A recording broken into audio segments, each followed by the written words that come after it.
Luckily for me, an important article of my personal faith was already eloquently spoken by the heroine of Middlemarch, who says, "I have a belief of my own, and it comforts me. It is that by desiring what is perfectly good, and loving what is good and beautiful when we see it, even when we don't quite know what it is and cannot do what we would, we are part of the divine power against evil, widening the skirts of light and making the struggle with darkness narrower." I believe that in taking the material of our brute existence and striving to make it beautiful, we become participants in God's project of creating and recreating the world, giving existence richer substance and fuller meaning. New worlds are made in so many ways: painting, sculpting, singing, bricklaying, knitting, fiddling, quilting, running, every lovely thing human beings find to do. But there's one kind of world making I want to learn: the seemingly inexhaustible task and delight of choosing and ordering words as scaffolds for meaning. We reorder the world in our telling of it.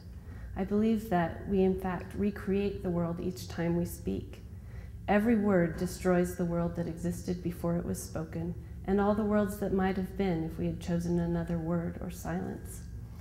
If God's work is to create embodied intelligences and then make them glorious and eternal, it's not so difficult to see how the Word could undertake this project.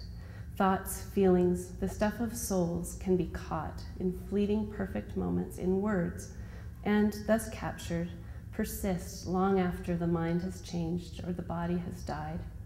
Words memorialize and make eternal the glory of the soul's existence. And then, too, I believe that words are ultimately useless. As are computers. Most of the meaning of our lives is deeper and truer than words can ever be. The mewing cry of a newborn, the toddler's laugh, the anguished howl of pain, the gasp of ecstasy, the taste of salt or coffee Heath Bar ice cream, the smell of bread baking, the stench of death and rot, the color of the sky before a tornado, the hollow ache of grief. For the heights and depths of human experience, words are poor approximations. Terrible things happen in the world, and no retelling of those stories can find an ending that is less than unbearable. Perhaps this is why the author of the Gospel of John named the one with the power to redeem every story the Word writ large, the light of the world that holds the power to make a new ending, to push back the skirts of darkness forever. The word belief is etymologically related to the German belieben, from which we also have beloved. People and creatures and stories become true and beautiful when they are beloved. We can believe in and create beauty from ashes because we are beloved of one whose light cannot be comprehended by darkness.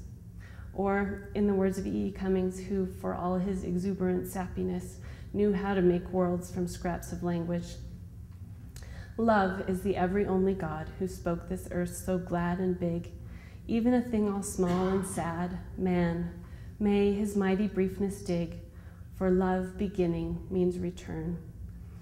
I believe in the beauty of this world, in the power of human language to create and partly capture that beauty, and I believe in the power of the Word that is God to tell all of our stories with the saving love that will make them whole and eternally, gloriously beautiful.